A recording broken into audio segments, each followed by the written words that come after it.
Calbeckistan, the place where anybody can learn math. I'm Mr. Calbeck, and today we're talking about word problems. That's right, the thing that strikes fear into every math student. And even worse, we're doing systems of equations word problems.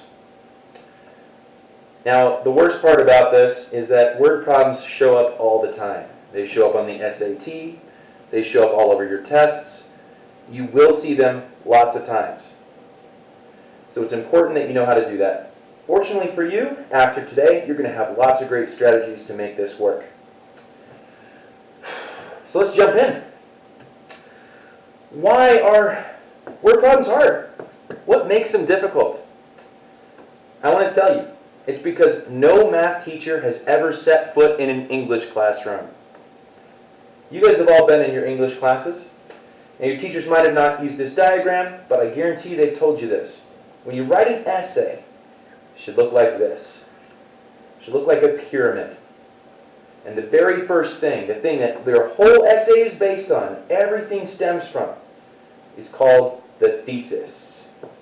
You guys have read about thesis, okay? The thesis tells your reader exactly what your whole essay is going to be about. It tells you everything that's going to happen in your essay. And your whole essay, the whole point of it, is to support the thesis. If your essay doesn't support your thesis, it isn't going to make sense. So once you have your thesis, the summary of your whole essay, you then can give details, supporting facts, interesting anecdotes, and then at the very end, you can summarize. Again, all of those things all support and direct toward the thesis. Now again, no math teacher has ever seen this apparently, because every math problem, every word problem is written the exact opposite way. It looks like this. And what you read in a math problem is you'll see supporting detail that you don't understand. Something that doesn't seem to relate to anything. Something with numbers, but you don't know what it's about. And then finally, at the very end, do you get the thesis? Now, in a math problem, word problem, the thesis is simply the question. And it's really unfortunate because so many students get confused because they don't know what they're reading up here. They don't know what this is about. They're reading all this stuff. They have no clue what's going to happen. And only at the very end do they finally get what's going on. And by then, they're thoroughly confused because they read a bunch of stuff and they don't even realize this is the question. Because every math student has been in an English classroom, and so they're trying to find the thesis up here. But that's not where it is. Okay, the thesis in a math problem is always at the very end. So what I want you to do when we're solving a math problem, the very first thing you should always do is read the last sentence, because that is the thesis. Once you know what the question is, then go back and read all the supporting details, because they will all make so much more sense. So that's where we're going to start today, and I'm going to give you an example. As we go through the example, you'll see what's happening, and then I'll formalize it where we have 5 easy steps to follow for every word problem. So let's take a look at an example here. All right. Now, if we look at this, you can see what I mean when I'm talking about when you see all these supporting details that don't tell you anything about the question. Natalie's school is selling tickets to a spring musical. Huh? How am I supposed to solve a problem like that? There is no problem there. That's not a thesis for a math problem. I don't care. Fortunately, I love spring musicals, and you guys should totally go see the Heritage Spring Musical. It's going to be amazing. But in this problem, I don't care. And you can keep reading every sentence. And none of it is going to make any sense because you don't know what you're looking for. So don't read it this way. Start at the very last sentence. The last sentence will tell you what you're looking for. Find the price of an adult ticket. Find the price of a child ticket. That's what you're trying to find. Once you know, once you've read the last sentence, then you can do another step. You can figure out what are the variables I'm looking for. So if you know that you want you to find the price of an adult ticket, that's probably a variable. They wouldn't just tell it to you in the question, so you're going to look for it. So I'm going to say A, and you can use X or Y if you like that better, is the price of an adult ticket. Okay, notice I'm really specific here. I didn't say it's an adult ticket. I said it's the price of an adult ticket. Because if you don't label the price, you could be looking for the number of adult tickets, or the size of adult tickets, or the color of adult tickets. Okay? You have no idea what you're looking for unless you say the price. Okay? Likewise, our other thing, the price of a child ticket, I'm going to label that as C, and it's going to be the price of a child ticket. Okay, and again, I'm very specific on this. Write them down. Define what your variables are. And in a system of equations problem, you should have two variables. Because remember, you need a system to solve two equations. Okay, and we get all of that from just the last sentence. I haven't read anything about the rest of this problem yet. I only did the last sentence. I already know my variables. I already know what I'm looking for. So we're going to go back through, and we're going to read it line by line now. Natalie's school is selling tickets to Spring Musical. I don't care, and it doesn't matter. So I'm going to go ahead and cross that off. Sometimes it's really useful to cross things off that don't matter. On the first day of ticket sales, the school sold 13 adult tickets. Hey, that sounds important. I'll underline that. 8 child tickets for a total of 236. This leads me to my next clue. Typically in a word problem, one sentence is going to equal one equation, and that's true here. We need to learn to decode it a little bit, but the word total is really important. It always means equal sign, and it usually means you're adding something up, because total is when we put things together that usually say that word. So I'm going to go ahead and write that. So I know total means equal. So I'm just going to write equal sign 236. Now all I need to do is figure out what goes on the other part of it. So 13 adult tickets. If A is the price of one adult ticket, then 13 adult tickets would just be 13A. So I'll write 13A. 8 child tickets, I would just write 8C. And since it's a total, I'm adding them up. And I'm going to put a plus sign there. And we've got our first equation. Again, once you know all of this stuff, it's not too hard. This is honestly the hardest part, figuring out what your variables are. Next thing. The next sentence is going to give me my next equation. The school took in $44 on the second day by selling 2 adult tickets and 2 child tickets. It's almost the same thing. They just used the word took in instead of total, and they mixed up the sentence a little bit. But took in is the same idea as total. I'm going to go ahead and write equals 44. And I had 2 adult tickets and 2 child tickets, and they're added together to give me 44. Now honestly, this is really sad, and Heritage is never going to be so sad that we only sell 2 tickets. So you should really go see the plays at our school. They're awesome. Holler for our actors and tech crew. But now that we have our equations, we can go about solving this. Okay, so that's what the word problem tells you. You read the last sentence first to find the point of the problem and the variables, and then you can write equations by looking at individual sentences. Then we can solve our problem. I'll walk through this first one with you, and then I'll tell you all about the different steps. Alright, so let's go ahead and solve this problem. When I see a system like this, what jumps out to me is elimination as a good option. I don't see any variable by itself already, which would lead me to think substitution, and I don't see anything in graphing form, which would lead me to think for graphing or table. So I'm going to use elimination. Remember, elimination is, our goal is to eliminate a variable entirely. Now the A's look too different here. It's going to be really hard to turn 2 into a 13, but 2 and 8C are pretty close together. All I need to do to eliminate these is turn a 2 into a negative 8.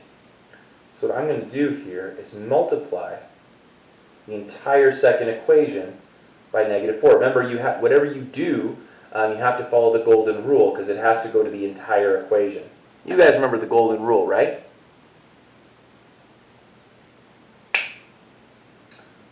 Awesome. So whatever we do to one side, got to do it to the other side. No. Awesome. So let's do that. Negative 4 is going to go into all three of these pieces.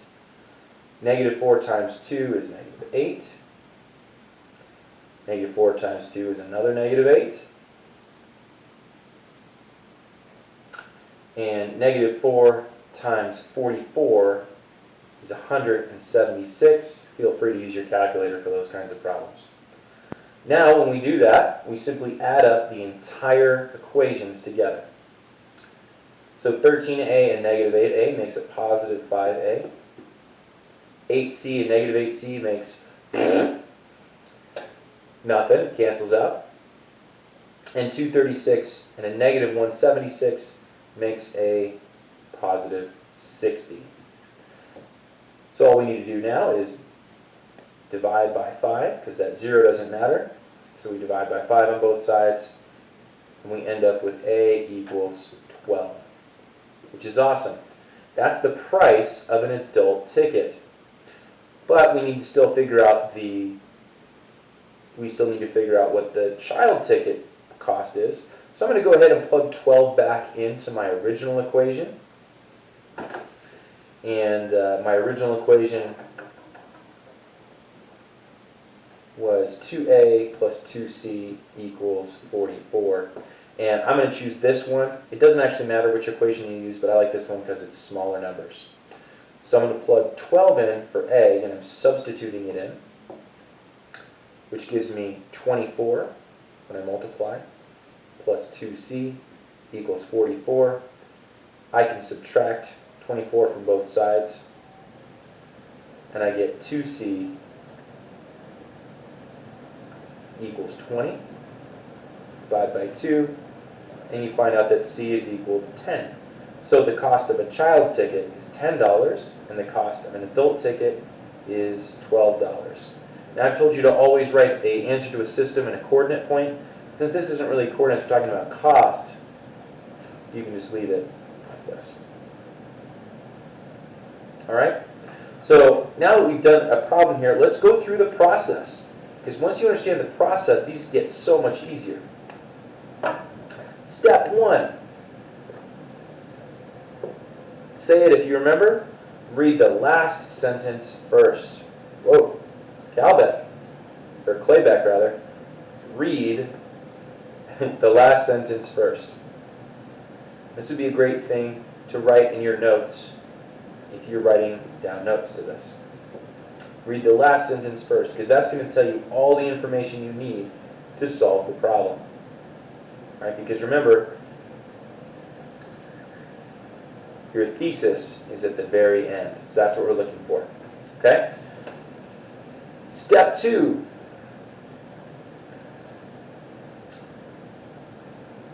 You want to label your variables. Or maybe a better word than label is define your variables. Okay? So we want to define our variables. And when we do that, please be specific. Remember, it's not the number of seats or anything else, it's the cost of a ticket. Okay?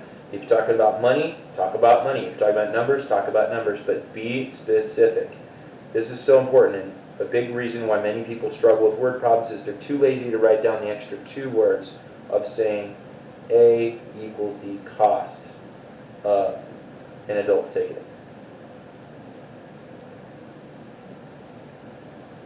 Okay? This is much better than adult ticket.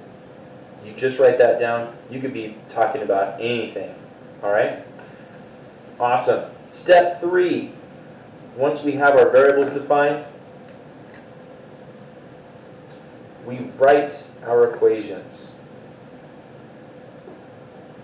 And this isn't a system problem. You might only have one equation here. But I'm thinking that you've got 2 equations in most of these. So write your equations. And remember, when you're writing equations, typically one sentence gives you one equation. So look for that. Not always true, but often this will be the case. So one sentence is going to equal one equation. Also, when you're writing equations, look for key words. Things like total. The word is. These mean equal. Okay? Look for words that are meaning equal. Okay? If you can figure out what the equal sign is, it's going to help you find your equation. All right?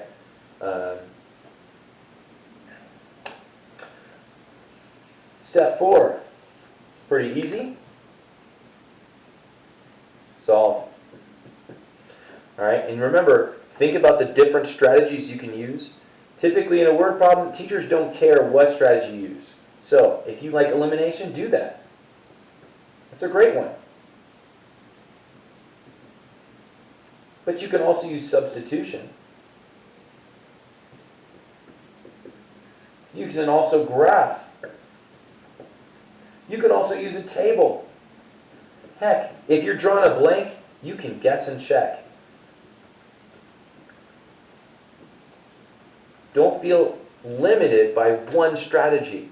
You have a bunch of ways to solve a problem, so use your brain and use whichever one feels the best to you in that situation. Right? So don't feel like you have to always do elimination. That's okay if you don't. My favorite method is usually substitution, personally. Okay? But these are all great methods too. Particularly on a test, we don't care. We just want you to see if you can get the answer. And it's much easier if you've already written the equation because you can check it with guess and check. All right? And the last step, which I haven't mentioned yet, is to gloat. That's right. Gloat. I want you to tell your friends that you know how to solve this and they don't. I want you to make them feel, or no, don't make them feel bad. Just be proud of yourself. And then once you're proud of yourself, then help your neighbors. But gloat first. Because you should feel good about this if you know how to solve a word problem. Because it's going to be a big help to you in your math. But then, don't forget to help your friends. All right, we're going to do one more practice problem, and we're going to use these steps and see if this helps you. All right, let's try this. Remember, read the last sentence first. So, we are trying to find what is the cost of one daylily and the cost of one shrub. Again, once I read that last sentence, it tells me everything I need to know about the problem. It tells me my variables. So, once I've read the last sentence, now I write my variables, which is, I'll use D for the, not the daylilies, because maybe I'm talking about the number or something else. I want the cost of a daylily. And the other one is the cost of a shrub. So I'm going to use C for that one. The cost, or sorry, I'll use, I don't know, how about S for shrub? I always put a little slash so it doesn't look like a 5 when I do this. It's a very helpful little trick. Is the cost of a shrub. All right, so now we know our variables. We have D and S, and now we can go back and read the original problem. Just like last time, I don't care about the first sentence. Gabriella and Sarah Wong each improved their yards by planting daylilies and shrubs. Don't care. Sometimes it's helpful to cross out stuff that doesn't matter. They bought their supplies from the same store. This doesn't look like it matters, but it tells you that at least the cost of each thing was the same for them both. So we only have 2 variables instead of 4. So that actually does matter. Gabriella spent $26 on 2 daylilies and 4 shrubs. Spent 26. What does that sound like? That sounds like an equal sign to me. So I'm going to write, before I do anything else, I'm just going to write equals 26. And we've got 2 daylilies and 4 shrubs. So if I spend a total of $26, 1 daylily is a D, so that's 2D and 4S. And just like last time, when I put them together, I get $26. So I'm going to write 2D and 4S. Again, notice with that little slash, you can tell that's not a 45, even if your handwriting is sloppy. All right? Second sentence is going to give us the next equation. Again, remember, one sentence equals one equation. So, Gabriella spent 26 on 2 daylilies and 4 shrubs. That's one sentence. Next sentence will give us our second equation. Sarah Wong spent $78 on 14 daylilies and 2 shrubs. I think Sarah Wong is going to have the prettier yard personally. But once again, spent 78, so that looks like an equals 78. And we're going to have 14, D plus 2S. All right, that looks really good to me. Now, I'm not going to finish this problem for you. I will tell you the answer. But this one, again, looks like elimination to me. So I'm going to give you a quick hint. Remember, elimination, we want one of the variables to completely eliminate. So we have 4S and 2S. That's really close. If I multiply this one by -2,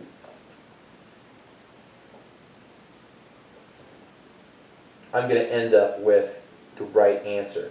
Okay, because -2 times 2S gives me -4S, and those two are going to cancel out. I'm going to let you finish this problem, but I will leave you with the answers. Again, the answer key is on there, so you've already got it, but I'll write it down for you.